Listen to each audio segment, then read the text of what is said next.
Pourquoi la vie, c'est exactement comme un match de tennis? On va voir ici et comment est-ce que ne plus fonctionner là te permet de retrouver tout ton potentiel, toute ton énergie, toute ta joie aussi qui est là.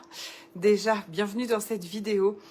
On va partager ça aujourd'hui parce que j'ai un de mes enfants qui fait du tennis, qui est classé, et donc qui joue aussi, qui fait des matchs, qui faisait un match avec un adulte récemment, auquel j'étais, et vraiment j'avais envie de vous partager ça parce que c'est tellement la vie de tous les jours. Je suis aussi très contente de pouvoir partager ça avec eux. Bienvenue dans cette vidéo. Pourquoi est-ce que la vie, c'est exactement comme un match de tennis? Quand tu fonctionnes à partir du mental, tu vas perdre de ton potentiel, surtout quand on est dans la tête. On n'est plus dans ce flot de la vie. Et comment est-ce que, quand tu sors du fonctionnement mental, tu retrouves ce flot de la vie où on est porté à chaque instant?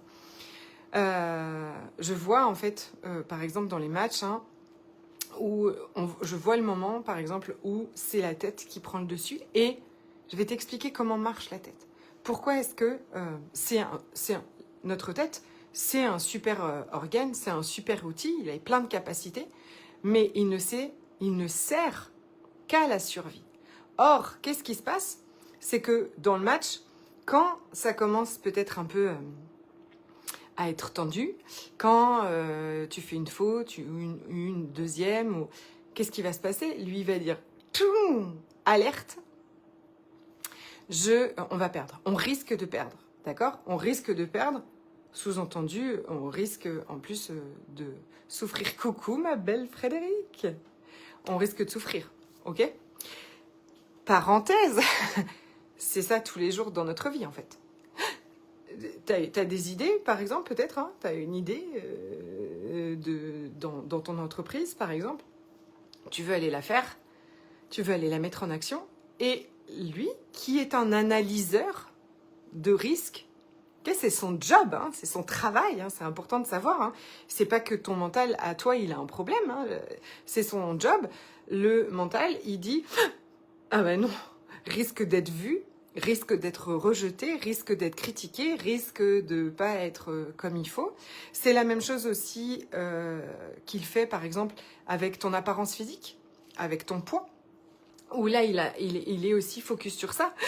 Parce qu'évidemment, dans cette société, il y a grossophobe, c'est tellement jugé, que lui, il fait risque. Et donc, il analyse comme ça, et il voit les risques, les potentiels risques, tout le temps, chez tout le monde.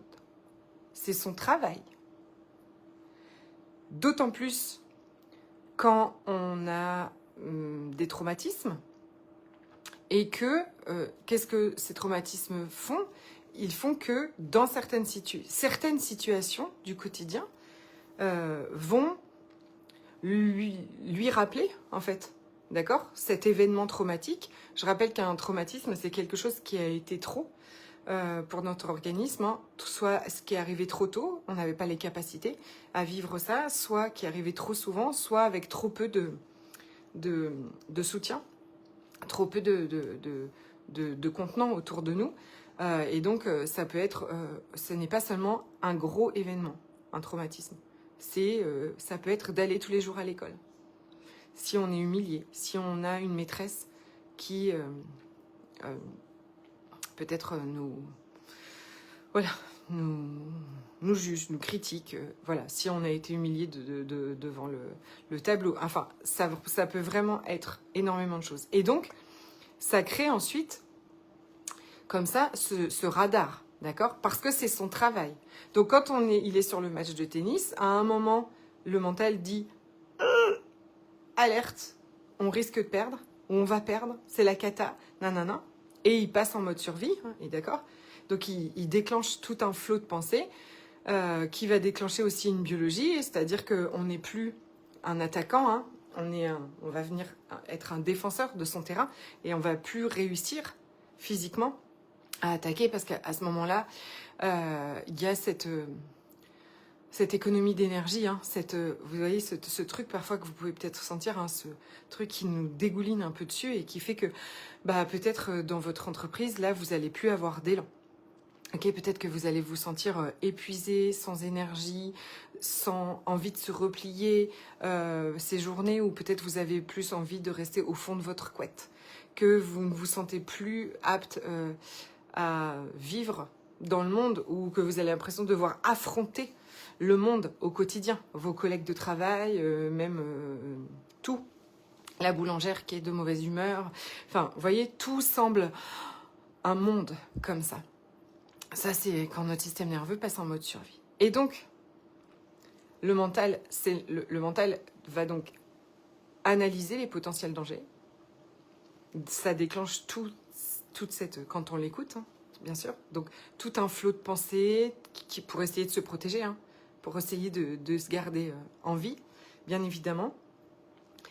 Et à ce moment-là, on perd de notre potentiel, on perd de notre énergie, on perd de notre niveau de joie. Il y a tout un effondrement, ok ? Vous comprendrez une chose, c'est que à ce moment-là, et même tout le temps, tout ce que raconte la tête n'a absolument rien de vrai, de réel ni d'intéressant à dire à propos de nous. Absolument rien. Ça n'a rien d'une vérité. C'est toute une histoire sur un potentiel danger qui n'existe même pas. Vous êtes d'accord que sur un match de tennis, la pire chose que je crains, c'est la douleur d'échouer. C'est tout, en vérité. Donc je crains une émotion. Dans votre entreprise, la pire chose que vous craignez, c'est l'émotion d'échouer, que ça marche pas. D'accord ? Pour lui, ça c'est terrible, parce qu'on n'a pas appris à ressentir nos émotions. On n'a pas appris à ressentir ça.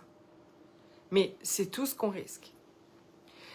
Si vous commencez à comprendre que le mental, c'est une machine qui est efficace seulement en cas de survie, en cas de danger. C'est très efficace, hein. Je vous le dis toujours, on est capable de fuir, de courir 10 000 fois plus vite qu'on pourrait en temps normal. On est capable de soulever une voiture, on est capable de faire des choses parce que c'est un excellent système de survie. C'est uniquement à ce moment-là où il a un intérêt. Sinon, il n'en a aucun. Et je vais même vous dire une chose. Toute la souffrance, tous nos moments de souffrance, partout où on souffre dans notre vie, est dû au fait qu'on est en train d'écouter ces pensées. Qu'on est en train de les écouter, de les alimenter, d'y répondre et de les croire. On est en train de croire que oui, on est nul, qu'on n'est pas capable et qu'on ferait mieux de ne pas le faire, ce qu'on a envie de faire. On est en train de croire que qui on est comme on est n'est pas valable parce qu'on fait tel poids ou telle taille de vêtements. On est en train de le croire, de croire tout ce qu'il dit à propos de nous, tout ça pour nous maintenir en sécurité. On est aussi en train de croire et d'attendre que les choses soient différentes pour qu'on puisse être heureuse. Donc on est en train de croire que c'est parce que notre mari ou nos conjoints ou nos enfants font ci ou font pas ça que nous on se sent pas bien. On est en train d'attendre un idéal, une illusion totale que quand on aura minci, quand on aura plus d'argent, plus de réussite, quand ceci, quand cela, alors on pourra aller enfin bien. On est aussi en train de croire tout ce qu'il raconte à propos de ce qu'on ressent. Si on se sent triste, si on a des doutes, si on se sent, si on a des doutes, si on a des peurs, alors ça veut dire, selon lui, qu'on n'est pas capable, qu'on est nul, qu'on ne va pas y arriver, qu'on est faible. Si on regarde les choses d'une façon neutre, factuelle, je suis juste en train de ressentir quelque chose. Si je me sens triste, je suis en train de ressentir une énergie, une émotion. Si j'ai des doutes, je suis en fait en train de ressentir une émotion. qui souvent est là parce que la hausse a turbiné pas mal. Vous voyez où je veux en venir. Pendant le match de tennis de mon fils, je lui disais « Redescends dans tes pieds, sors de ta tête. » Il n'y a rien d'intéressant dans votre tête. Jamais. Jamais. Sauf si vous vous faites courser par un lion, sauf si vous êtes dans un réel danger et il va être d'une énorme capacité à vous sortir de là. Tout le reste du temps, il est surestimé largement. Il est surcoté complètement. Vous n'avez aucune solution à votre vie dans vos pensées. Vous ne trouverez jamais aucune solution ici. Il n'y a que des analyses, des comparaisons. Vous n'êtes jamais assez, vous n'êtes jamais comme il faut. Les autres font toujours mieux. Il y a toujours des plans catastrophes. Il n'y a aucune solution. Non seulement il n'y a aucune solution, et en plus, il n'y a pas... Quand on est dans notre tête, on n'est pas dans cette connexion à tout, aux possibilités, à tout ce qui est possible, à notre intuition, au flot de la vie. Quand vous arrêtez d'écouter, d'alimenter et de croire tout ce que votre tête raconte, vous vous retrouvez dans le flot de la vie. La vie qui est parfaite, qui sait. Là aussi on a toutes nos ressources, on a toutes nos capacités pour refaire référence au match de tennis.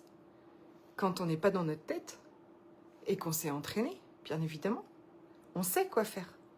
On sait, c'est instinctif, ok? Et dans notre tête, il n'y a plus tout ça. Et ça se voit tellement bien. Et pourquoi est-ce que les sportifs de haut niveau travaillent bien sûr leur physique, mais ils travaillent énormément. C'est pas le mental qui travaille en vérité. Ils travaillent se détacher du mental, revenir en présence, revenir ici et maintenant dans le corps. Quand vous n'allez plus écouter, alimenter, interagir avec votre tête, parce que pas dans la lutte et dans la résistance, mais parce que vous avez conscience de ce que c'est, de comment il fonctionne, et qu'il ne vous apportera jamais rien, jamais aucune solution. Le bonheur n'est pas dans réfléchir ou choisir, bien choisir des choses, absolument pas. Il est dans revenir aux sensations dans votre corps en étant complètement détaché de toutes ces histoires. Vous verrez en plus...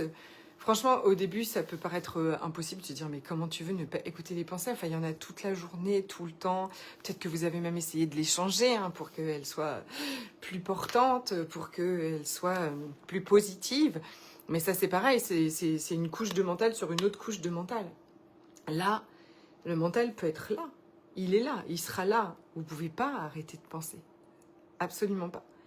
Mais vous devenez cet espace dans lequel ces pensées passent, apparaissent, glissent, sans que vous... voyez, si vous les accrochez pas, elles glissent, ok? Et à partir de là, c'est ça qu'on appelle le tout est possible. Si vous l'avez cherché depuis longtemps comme moi. Qu'est-ce que c'est le tout est possible? Ben, franchement, c'est exactement ça. C'est pas ce que j'ai décidé, c'est pas ce que la chose à laquelle je pense toute la journée, et que si j'y pense très très fort et tout le temps, ça va arriver. C'est savoir que la vie est plus grande que vous êtes porté par quelque chose de gigantesque, que la vie veut toujours couler à travers vous. Et la vie est abondance. La vie est joie, la vie est amour. Si j'écoute plus tout ce qui se passe là-haut, et que je laisse la vie couler à travers moi, je suis toujours dans mes ressources, toujours dans mon potentiel. Je serai toujours guidée, inspirée vers les bonnes choses pour moi, à chaque instant. Et je crois que vraiment, ce que l'on recherche tous, cette paix, cette joie profonde, cette plénitude, elle est là. Elle est complètement là et elle est déjà là maintenant. Voilà où je voulais aujourd'hui vous partager ces matchs de tennis et cette joie aussi que j'ai toujours de partager tout ça avec mes enfants. Je me dis, Quand on a entendu ça depuis tout petit, quel kiff, quoi. Ça va changer complètement tellement les choses. Je vous souhaite une très très belle soirée.